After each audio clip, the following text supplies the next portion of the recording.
So today in part 4, let's talk about the role we play in our family because it's often a traditional role. Everyone in the family has their place and no one wants to change. And this time of year, especially with the holidays ahead, how do we take a long, hard look at what our role is in our family? And how do we make steps forward so that the holidays are more enjoyable? Any family gathering is more enjoyable because this holds true for funerals, for weddings, for reunions, any big event that there's an anticipation that things are going to be done a certain way. I think this video today will help you. So before we get started, I shared last week that my husband and I were headed to Las Vegas to see The Wizard of Oz at the Sphere, and it was incredible. We just flew in for the show and flew home the next day. I will tell you, Vegas has gotten very expensive, but when I saw that The Wizard of Oz, my childhood favorite, was playing at the Sphere in this new tech modern take, I had to go see it. It was definitely on my bucket list and it was worth it. But it got me to thinking about this whole topic of traditional roles and how we don't like change. And we sort of get pigeonholed into liking things a certain way because this was an immersive Wizard of Oz. I felt like I was there. They changed it up a little bit, mostly cut some parts out. But it was a modern take on a childhood memory, something that I cherish. I know many of you have reached out to me about your love of The Wizard of Oz. And get online, check out Instagram. The Sphere has a great page, and you can actually pick up a lot just from engaging on their website or on their Instagram or Facebook. So let's also take a look today at our own traditional roles, what we're used to, and how we might change that up and make our lives a lot easier moving forward, and also manage some of the other personalities in our ever-growing families. So starting new traditions, letting go of old expectations, and kind of finding our mojo again. I guess that's what today's topic is all about.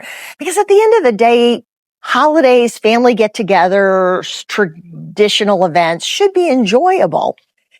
Well, like I mentioned, I hope you've been following the recent series as we've been talking about simplifying our homes, our relationships, and even how we celebrate the holidays. And today in particular, I want to talk about new traditions because change, even when it's positive, can be hard, and especially hard when it involves families. That's why we're going to talk about holidays. Plus, it's almost Thanksgiving. And holidays tend to show us those long held, this is how we've always done it in our family routines. So for many of us, we've been the ones holding it all together. You know, we're at that age where we're hosting, we're cooking, we're wrapping, we're decorating. And suddenly we find ourselves wanting something different. Actually, we find ourselves wanting to slow down and enjoy it more. And here's the truth. It's okay to say this year we're doing things differently, but the key is giving everyone plenty of time to get used to the gradual change. Because honestly, change is always hard and traditions come with a lot of emotion. You know, they're wrapped up in childhood memories, expectations, and even guilt because for years and maybe even decades, we've done things the same way over and over and over because that's what our family expected. Or maybe that's what our parents or grandparents or your great aunt expected. You know, it can feel like you're breaking some kind of sacred rule when all of a sudden you don't want to host Christmas dinner, or you decide to draw names instead of buying gifts for everyone. But sometimes what was once joyful comes especially exhausting this time of year. There's pressure, there's cost, there's burnout, and underneath it all, there's this guilt we feel to do it all. We think that if I don't do it, who will? My gosh, everything depends on me. And if I don't do it, everyone will be disappointed. But here's an important mind shift, I think. Traditions are meant to serve us. When they stop bringing us joy and peace, it's time to make changes. So the first thing I like to talk about is overgifting. My family is had to completely break that cycle. Number one, the economy. But it just has gotten to be too much. It was easier to buy when they were little. And so many families have fallen into that, that kind of trap of feeling they need to buy for everyone, even the girlfriend and the boyfriend and the new husband. But gift giving should be about connections. And when you're overwhelmed and you're constantly worried that you forgot somebody on a list, it's not fun at all. There's no connection. So maybe sitting down with your family and saying, we're going to pick a name, buy just for one person, or maybe we're going to do away with gifts and we're going to volunteer. We're going to take a walk. We're going to go to the movies. Maybe we're going to do cookie decorating, or like I mentioned last week, make puzzles, do a hot chocolate bar, watch a Christmas movie. And yes, someone could resist. They might remind you that, things have always been a certain way. But honestly, it's just another boundary. And we talk all the time about boundaries. You're not stuck in a particular role, and you're not taking away the meaning of the holiday by making minor changes. You're just removing the chaos. And I'll be honest, if you talk to most people in your family or extended friend group, they would all agree that it's gotten to be too much. So how do you handle that guilt that you're going to feel? Because many of us, especially women of a certain generation, right? We were raised to make sure everyone was happy, that everyone's expectations were met. And with that comes a lot of tradition. We don't want to let anyone down. So we keep hosting, same old, organizing, doing, even when we're tired, even when it's no longer fun. And honestly, if we make it this difficult, do we think our kids are going to carry on this tradition when we just can't host anymore? I don't think my kids will. But guilt is a sneaky teacher. It tells us that we're selfish for wanting to rest. It tells us that we're going to disappoint others for wanting a quieter holiday. And here's the truth. You're not responsible for everyone in the family's happiness. You've done your part for years, maybe for decades. And maybe it's time to model something new. Find some balance, find some joy that isn't wrapped in exhaustion. And how do we feel when one of our grown children makes other plans during the holidays? Well, it hurts. And why does it hurt? Because we've set those expectations so high. We put so much pressure on ourselves that it's actually an emotional blow, a little bit of an emotional slap when someone tips the cart over. But isn't that telling us we're overdoing it? So you do have to take a look at your role in the family. And I know for me, I've been hosting for my family for about 25 years. And changing that role feels a little strange. It feels, on the one hand, I feel almost like I'm giving up control, like it's part of my identity. But when you think that way, you're not making any space for the next generation to step forward. You're not giving them the freedom to make some changes, that little silent nod of permission that, hey, what would you like to do? How could we make this more appealing? Maybe your daughter or your daughter-in-law would like to host, but they don't want to step on your toes. They just assume that it's your thing. Or maybe your son and his partner have their own traditions they'd like to begin, but they don't want to rock the boat. So we have to learn to pass the torch gently, lovingly. Maybe we start with smaller holidays, maybe with a birthday, or moving Christmas to Christmas Eve or the day after Christmas, or maybe doing something on New Year's Eve. Pass the torch gently. We can be the ones that offer to bring a dish to help with setup, but we've got to resist that urge to manage everything. It's dangerous when we force our expectations on our kids because they may push back and usually out of fear because they don't think they'll live up to our expectations. We're like knocking ourselves out. We're not giving ourselves a break. Who wants to take that over? So let others take ownership and add their personality, their creativity, their love. Be there to celebrate and try being the perfect guest instead of the perfect hostess. Now, if you are going to continue to host for several years, maybe because of where you live, in my case, I have elderly parents and it's easier for them to get around my house. But I mentioned in the last video, we've started doing things differently. Christmas moved to Christmas Eve. It moved from turkey and all the fixings to chicken tortilla soup.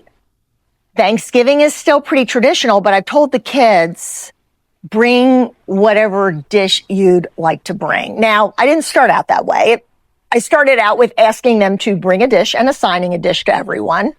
Way too controlling. But now I've said, hey, bring whatever you want. One son loves to bring Brussels sprouts. The other son loves to bring macaroni and cheese. My son-in-law has a special way of cooking the turkey. So let people feel like they've contributed because everyone loves to hear those. Oh my gosh, this was the best Thanksgiving dinner ever because of your Brussels sprouts or because of your squash casserole or your cheesecake.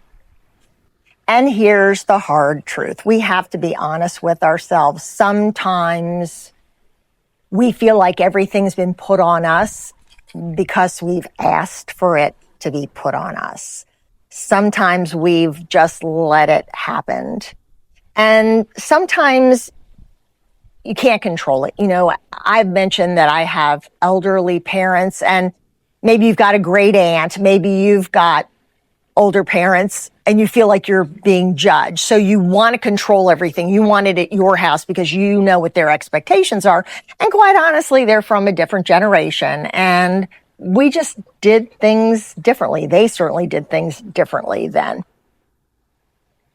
For years, I've felt obligated, especially by my parents and to a small extent by my kids, to keep things the same, to make sure the celebration was everything everyone wanted it to be. But I realized that by saying yes to everyone else's expectations, I was burning myself out. So, we started small, like I said, moving the meal from a big dinner to just a buffet brunch, from buying gifts for everyone to just buying for my mom and dad, and letting the kids bring whatever they wanted to bring. And we do puzzles and we volunteer. Maybe you go take a walk. Maybe you watch a favorite Christmas movie. You move from obligation to fun, to choice. Because the holidays, or any family tradition for that matter, should feel like a celebration. They're special times and they shouldn't feel like a chore. But mixing it up is necessary to keeping it fresh and new. Letting go of something that's become too heavy, too exhausting, if you're feeling that, trust yourself, right? Move the date. Get together the weekend before the holidays. Get together after the new year. Traditions are meant to evolve just like we do. And quite honestly, we're allowed to rest. You're allowed to change. You're allowed to create something that fits the season of life that you're in right now. And I'll be honest, I'm not the same woman I was in my 40s or even my 50s. I really get tired and I'm starting to dread the work that's coming. I want to inspire my family to host in the future, to maybe not maintain all the traditions, but to want to be together, to see holidays and weddings and graduations as something special and not something they do just to get through it and get over it. And a large part of that is really reflecting on our own role in the family. What's been passed on to us and what do we want to pass on? Honestly, sitting around in pajamas, watching A Christmas Story and drinking hot chocolate sounds pretty darn special to me. And it's funny, when I first broached this with my children, they lit up like a Christmas tree. Literally. Everybody wants to be together. We hope. I know I probably shouldn't say that. I know we don't always want to be together. I guess what I would say is, if the holidays are a time when you know you're going to be getting together and you want it to be fun and enjoyable and peaceful and something you look forward to, then we all have to take a look at what traditions are we passing down, and are we flexible when someone in our family has a different idea, especially the next generation that we're going to be passing the torch to. Well, I would love to hear your comments. How are you trying to change your role? And maybe you've been forced to. You know, this is a time in our life when we're downsizing. So we don't have the big dining room table to host the family at. We don't have the big oven that holds the turkey and all the side dishes. And it's a scramble to fit everyone together. So can we do things differently? Can we go somewhere? Can we do a movie? Can we do a turkey trot? Can we enjoy something else together? I would love to hear what's working for you and what have you done to change your role in your own family, especially as we all get older, our siblings get older, our children are getting older. I would love to hear from you. Our family's a work in progress. And as I said in the earlier videos, none of us are living a Disney or a Hallmark movie, but we're learning to look at things a little differently because we want to enjoy life. And it's very much, I'll end where I started with The Wizard of Oz, that childhood favorite that used to scare me to death when the flying monkeys took off to grab Toto and the Winky Guard sang that horrible, scary song as they marched into the castle. And this show at the Sphere was new technology. It was different. It was awe-inspiring. And I didn't have that fear that I used to have as a little girl. And while I miss that, I think they did a really good job scooching me along and getting me to like something new, something different, a new tradition. Well, take care. See you next week.